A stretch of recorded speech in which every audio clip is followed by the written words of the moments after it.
Hello students, my name is Vikas Tawar and today I am going to explain lesson number 4 in Moment book class 9th in the Kingdom of Fools. Okay, let's start the lesson. Just read the before we read first. It is believed that fools are so dangerous that only very wise people can manage them. अब ये माना जाता है कि जो फूल्स होते हैं, जो मूर्ख लोग होते हैं, काफ़ी ख़तरनाक होते हैं और सिर्फ जो बुद्धिमान इंसान होते हैं, बुद्धिमान जो आदमी होते हैं, वही उनको संभाल सकते हैं, मैनेज कर सकते हैं. Who are the fools in this story? इस स्टोरी में अब फूल्स कौन है मूर्ख? वट हैपन्स टू देम, और उनके साथ क्या होता है? आइए रीड करते हैं इसको line by line.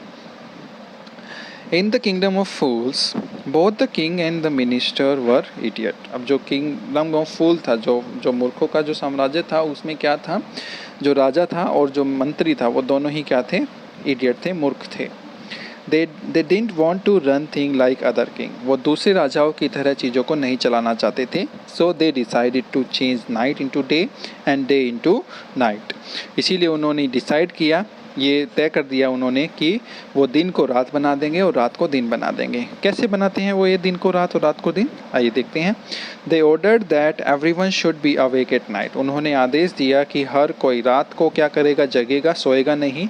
Till there fields and run their businesses only after dark. वो कहाँ क्या करेंगे? खेत में जब तब जाएंगे और अपना बिजनेस कब रन करेंगे, अपनी दुकानें कब खोलेंगे? जब अंधेरा हो जाएगा. And go to bed as soon as the sun came up. और सोने चले जाएंगे जैसे ही सूरज उगता है, मतलब सुबह वो होते ही वो सोने चले जाएंगे. Anyone who disobeyed would be punished with death. कोई भी इस आदेश का पालन नहीं करेगा तो उसको मौत की सज़ा सुनाई जाएगी. The people did as they were told for the fear of death. अब लोगों ने वैसा ही किया जो उनको बोला गया, क्योंकि उनको डर था, उनकी मौत का डर था उनको. The king and the minister were dilated. अब राजा और जो मंत्री थे वो दोनों क्या थे? काफ़ी खुश थे at the success of their project. अब जो उन्होंने चीज़ें अप्लाई की थी, जो प्रोजेक्ट उन्होंने किया था वहाँ पर अप्लाई, वो उसके लिए सक्सेस के लिए वो काफ़ी खुश थे. One day a Guru and his disciple arrived in the city. एक दिन अब गुरु और उसका चेला डिसिपल उस सिटी में आते हैं. It was a beautiful city. वो काफ़ी सुंदर सिटी थी, काफ़ी सुंदर दिखाई दे रही थी city. It was broad day light. और काफ़ी अच्छा दिन निकला हुआ था, मतलब कि सूरज भी फैला हुआ था चारों तरफ.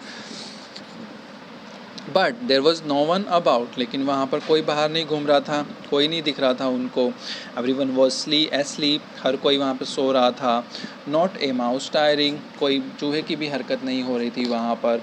Even the cattle had been taught to sleep by day. हालांकि उन्होंने क्या किया था, जो जानवर थे, जो पशु थे, उनको भी दिन में सोने की आदत डलवा दी थी. The two stranger were amazed by what they so around them. अब दोनों जो स्ट्रेंजर थे, अजनबी जो थे, मतलब गुरु और डिसिपल, वो काफ़ी चकित हो गए थे इस चीज़ को देखकर अपने चारों तरफ. And wandered around town till evening. और शाम तक वो घूमते रहे वहाँ पर. When suddenly the whole town woke up. फिर अचानक देखा उन्होंने कि अचानक से पूरा का पूरा शहर क्या हो गया? उठ गया है. And went about it's Knightley business. और जो हर रात वो बिजनेस करते हैं उस पर वो चले गए हैं, मतलब काम करना स्टार्ट कर दिया उन्होंने. The two men were hungry. अब दोनों आदमी क्या थे? काफ़ी भूखे थे. Now that the shops were open. अब जो दुकान वो खुल गई थी. They went to buy some groceries. वो कुछ किराने की चीज़ें खरीदने चले जाते हैं, कुछ खाने पीने के लिए. To their astonishment. अब उनको क्या था अपना, उनको वो काफ़ी चकित हो गए इस चीज़ को लेकर कि they found that everything cost the same a single डुडू. उनको पता चला कि हर चीज़ एक सिंगल डुडू, मतलब कि एक डुडू से मिल रही है वहाँ पर. Whether they bought a measure of rice और ए बंच ऑफ बनानास. मतलब कुछ भी वो खरीद रहे थे, केलों का गुच्छा खरीद रहे हैं या फिर कुछ नाप का चावल खरीद रहे हैं वो, तो उनको सिंगल डुडू ही पड़ रहा था. इट कॉस्ट ए डुडू. The guru and his disciple were delighted. गुरु और डिसिपल काफ़ी खुश हो गए इस चीज़ को देखकर. They had never heard of any thing like this. उन्होंने ऐसा कभी नहीं सुना था कि सब चीज़ एक सिंगल डुडू में ही मिल रही है. They could buy all the food they wanted for a rupee. वो सारा का सारा खाना खा सकते थे, खरीद सकते थे सिर्फ ₹1 में ही, मतलब एक डुडू में ही. When they had cooked and eaten, और जब उन्होंने खाना पकाया और खाया, the guru realise that this was a kingdom of fools, गुरु को पता चला कि ये एक मूर्खों का साम्राज्य है, and it wouldn't be a good idea for them to stay there, और ये एक अच्छा आइडिया नहीं है कि उनकी वो वहाँ पर रुके. There is no place for us, let's go, this is not place for us, let's go. अब गुरु बोलता है डिसिपल को कि ये हमारे लिए अच्छी जगह नहीं है, चलो यहाँ से चलते हैं. But the disciple didn't want to leave the place, लेकिन डिसिपल उस जगह छोड़ना नहीं चाहता था. एवरीथिंग वॉज चीप हेयर, क्योंकि हर चीज़ वहाँ पर सस्ती थी. All he wanted was good cheap food, क्योंकि उसको क्या चाहिए था, सिर्फ और सिर्फ अच्छा और सस्ता खाना चाहिए था.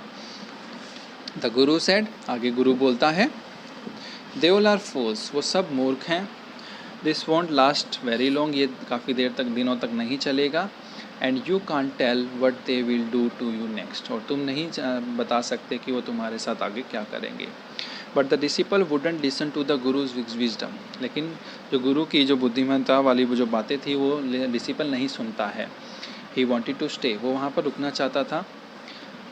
The Guru finally gave up and set, अब गुरु फिर हार मान जाता है और बोलता है, do what you want, I am going and left, और मैं जा रहा हूँ, और वो वहाँ से चला जाता है. The disciple stayed on, disciple वहाँ रुका रहा.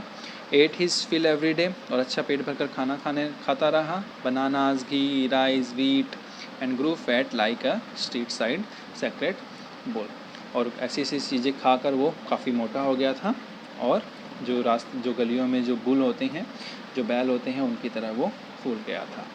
Okay, so this is the first part. अगले लेसन में, अगले लेक्चर में मैं आगे आपको कवर कराऊंगा. Okay, so I hope you have understood. Thank you so much.